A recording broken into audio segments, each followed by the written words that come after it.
joining our live newsletter where we interview some colleagues within the data industry. I have my associate Joel, who I'm going to be interviewing, that will talk about his business model and tell us a couple of anecdotes about his go-to-market over the last numerous years he's been to market. Go ahead, Joel. Hey, I'm Joel Garcia. I'm the CEO of AllCode. We also have a different SaaS company called Cloud Contact AI, which I'm the CEO of. AllCode's business model is effectively professional services. So we'll either work on a time and material basis or we'll work on a retainer. And then the Cloud Contact AI, that's a SaaS model. So that's based upon a monthly subscription where there's a utilization component built into it. Great. I understand you work on hyperscalers such as AWS. Can you tell us a little bit more about that? Yeah, so AllCode, we initially started doing custom software development. We pivoted to mobile apps. Then we pivoted to crypto. And then after doing some crazy crypto stuff, we then pivoted towards more of the enterprise cloud. So we're an advanced AWS consulting partner. And so we primarily modernize and migrate workload on AWS, as well as doing some custom software development. We've also worked on GCP and Azure, but we can get you more funding and have more relationships with AWS. Oh, the fundings are quite generous to get going on AWS. If one of our Storage Guardian users that's listening to this call interview, what do they typically look like? So it really depends upon how your company is funded. So if your company is funded through traditional VC, then you can get what's called Activate credits. If it's not funded through traditional VC, then there are different initiatives that we can work through. We can do either a proof of concept, and so you'll get a little bit of funding there. If you're migrating from an existing on-prem GCP or Azure, then we can get migration credits. So those would be a couple of the ways in which we can get you funding if you're either moving to AWS or you're looking to kind of modernize your infrastructure. Okay, great. And what's a good tidbit before you put your toe in the water into the hyperscaler, as you'd say, is really important to know about using a consultation professional services such as yourself, like I know before you engage. What would you say would be a good tidbit? Sure, sure. So prior to putting workload on AWS, if you don't have workload on AWS, you should work through someone like AllCode, simply because once the workload is on AWS, they won't give you any credits or give you any benefits. They just want you to pay. It's a revenue generator. So what we can do is we can help get you those credits, get you some funding, and then what's most important is building out the solution correctly the first time. What will happen is a lot of people, when they first go into AWS or any of these cloud providers, is they'll go in, they'll kind of pick hardware through the management console and go from there. The issue with that is it's difficult to reproduce, right? So it's always best to think out what you want to deploy into the cloud ahead of time so that you can build it in a way so that it's reproducible, right? So here's my VPC, here's my subnet, here are the containers that I want to use, here's the database that I want to use. You can plan it out, and then we can do kind of a total cost assessment of it for 3 years, and then we can go and get some funding or communicate with Amazon to help you out. So not only does doing the planning help you as a business, it helps your relationship with Amazon. And then subsequently, if there are any compliance things that you need to adhere to, let's say you need to be HIPAA compliant or SOC 2 compliant or any of those compliance things, then you're building the solution correctly from the beginning. So then you don't have to hire someone to come in and refactor it when you've already got workload on it.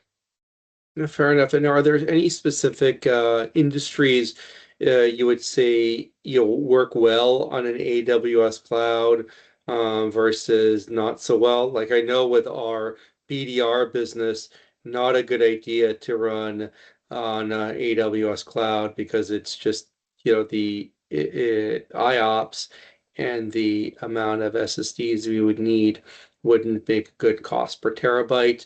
But what Oh yeah. industries? Yeah, what Yeah, so industries would you say?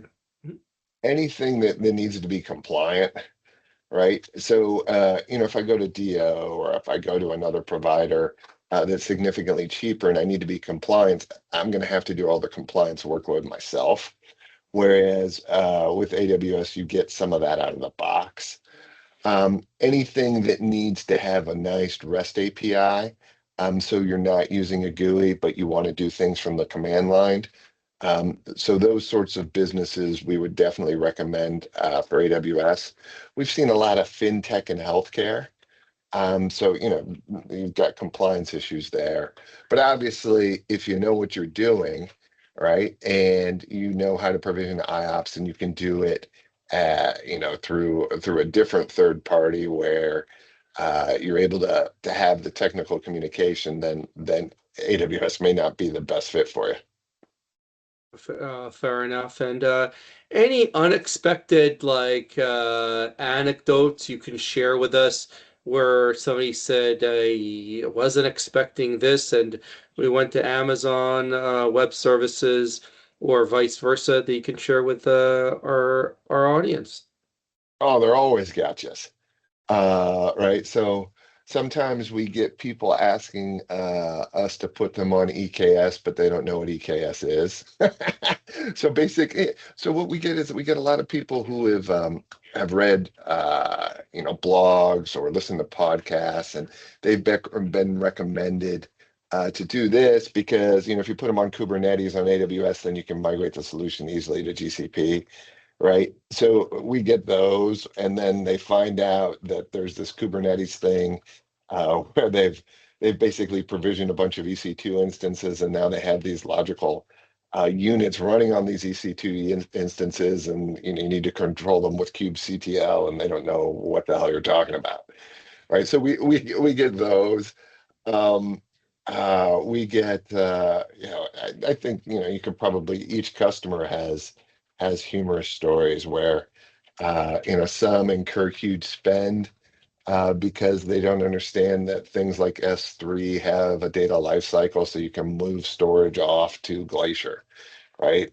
Um, so I think cost is always tricky and amusing. There are shortcuts. Many people don't take the time to learn kind of those cost-cutting shortcuts where, I got a CloudFront distribution which is serving up tons of data, but it's not compressed. So then I'm getting charged these astronomical network fees that would go down substantially if you turned on compression. So yeah, I could just, it seems like every customer eventually runs into some gotcha, and then hopefully we're there to help advise them.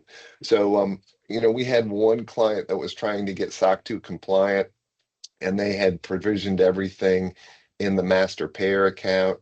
And so, SOC 2 compliance basically kind of wants you to be on this product called Control Tower, which has multiple accounts. And so migrating from that one master payer account to basically four different accounts, there was, a lot of things that needed to be done. We have clients that are running on legacy platforms like Elastic Beanstalk. So the number of people that we encounter who are running on Elastic Beanstalk is pretty large. So Elastic Beanstalk it was AWS's first PaaS solution back in 2015, but it hasn't really been updated in 10 years, and it's being kind of downgraded. They won't, publicly attest to it, but if you're trying to build a .NET product on Elastic Beanstalk now and you want to go to .NET 8 or .NET 9, those images aren't supported. And so it's one way that they kind of sunset those products. So you have to move to something like an Elastic Container Service, which basically makes use of Docker. So, there's stories for each and every client.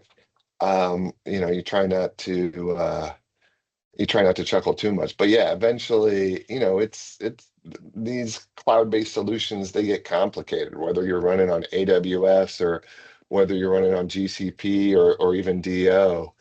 Um, one of the reasons we don't typically recommend that people run on Azure is because then you have to basically hire a full-time guy to understand the Microsoft subscription licensing model.